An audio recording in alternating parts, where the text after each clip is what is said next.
Lesson number 2 is that love and money don't mix.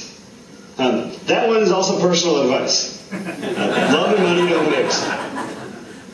That anytime you bring incentives into the process, anytime you say, refer 3 friends and I'll give you a discount or a reward or a freebie or some kind of kickback, it stops the word of mouth. Because if I love your stuff and I want to tell my friends how wonderful you are, and then I think, wow, if I tell my friend about this and he finds out I'm getting rewarded for the recommendation, it's creepy. And my friend's not going to trust me, so I think I'll just say nothing. And it stops the word of mouth. Which is unfortunate because the incentive isn't going to cause somebody who doesn't like you to make a referral, but it stops somebody who does. Now, the third lesson of love and word of mouth is the idea that nobody talks more than a lover scorned. That those exes, they say stuff that isn't true, it never happened, they tell everybody, and it's crazy what they say. And what happens is when you have a passionate fan, a happy customer, who tells everybody how great you are, and they told all their friends to buy from you, and they think you're fantastic, and they recommended it to the world, and then 3 years later, they have trouble with customer service, or someone won't honor the warranty, or they have a bad experience with the company. Now they're embarrassed, because they've told all their friends to do business with you. You fell down on the job, you embarrassed them, and now they're angry, and they're going to tell 1,000 times more people how horrible you are than how many they told how wonderful you are in the first place. So the lesson is that the real word-of-mouth marketing starts after the sale and is a lifetime customer service concept. Now, for those of you who want to know the spreadsheet of this, you have to think about when you save $5 by cutting corners on customer service, and you think about how many times does someone have to call twice to get something fixed. And between that first and second call, you just saved $5, but you caused 5 negative recommendations. And you think, what is my cost of customer acquisition? That $5 I saved on service just cost me 5 new customers. And suddenly you realize word-of-mouth marketing, customer acquisition, and customer service are all the same thing. Long answer to a short question. Mm-hmm. Anyone else? Great. Andy, social networking sites probably offer the holy grail for word-of-mouth marketing, on the basis that anybody who has a large number of friends will give some great recommendations about various things. Do you, in the States, work with databases of key influencers on Facebook, Bebo, and the like? And if so, how do you reward those key influencers to get your message across in the way you want it to be got across? Social network sites and all those related technologies, they're the amplifier and they're the accelerator of the word-of-mouth conversation. But in the end, the idea of figuring out who are your influencers, who are your talkers, is not something you can buy a database. It's not something that's a function of you're a really connected person on Bebo or MySpace or whatever, and we want you to tell all your friends. That the technology is the third piece of the puzzle. First step is figure out who's going to talk about you. Who are those fans?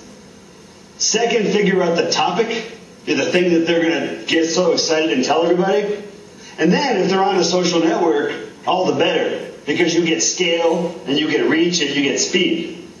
But if you approach word-of-mouth marketing saying, this is a social media strategy, it's not going to work.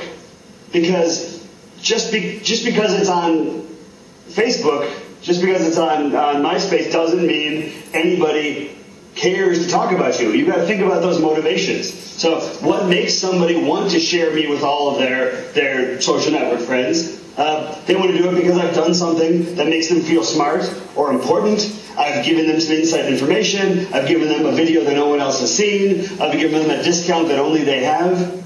That all these things combine to say, wow, I totally dig what you're doing. I've got to show this to all my friends. But again, the technology is the third part. Andy, Oh, sorry, I was just going to ask one question. What is the greatest measurement of it? How do you measure it tangibly in terms of the impact on your bottom line, or is it a slow burn of word of mouth? Is there no tangible measurement? I think customer acquisition is your best measure. And think about it this way. I mean, we all have this spreadsheet that says where do we get our customers, and we say advertising, promotion, sales, and then we figure out the return on each of those, and then there's that none of the above.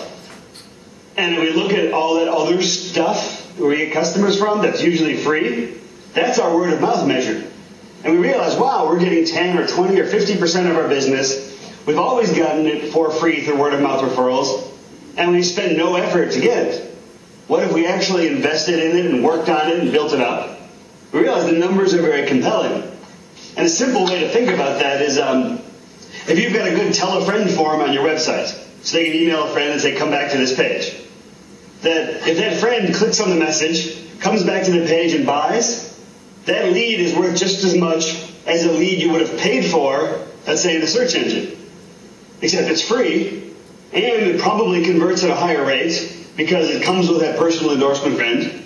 And so the result is, well, we're getting X number of leads from paid marketing, X number of leads from referrals from our own site, X number of leads from YouTube, X number of leads from people talking about us in the social networks. And so you can track it back to customer acquisition. The other big number that provides some great bottom line justification is reduced customer service calls. And if you think about this, if somebody calls with a problem, they talk to customer service on the phone, they get the problem fixed, and that costs you, let's say, $25. And the problem is solved and everything's fine, except nobody knows the conversation happened because it was on the phone.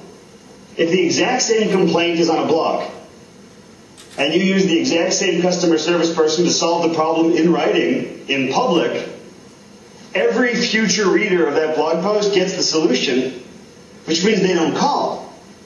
Which means you may have just saved 20 or 50 or 5,000 phone calls to the call center, times the cost of a phone call, and suddenly you realize that proactively solving people's problems saves an extraordinary amount of money, and everyone who reads that blog post will say, whoa, I can't believe this company is so cool that they run around looking for problems and solving them before we even call. So you have lots of goodwill in lots of ways. We have time for one more question, haven't we? Jackson? Great. Have we got time to squeeze one more? Joseph's waiting on the other line, so... Okay. Andy, thank you very, very much. We're going to have to leave it there. We've obviously gone over your time as well. You look like a very happy... The kind of bloke that here in New Zealand we'd say, he looks like a good bloke to sit down and have a beer and a good chat with. And that's a big compliment, sir. Thank you very much. Thanks. I'm already drunk, so we're fine.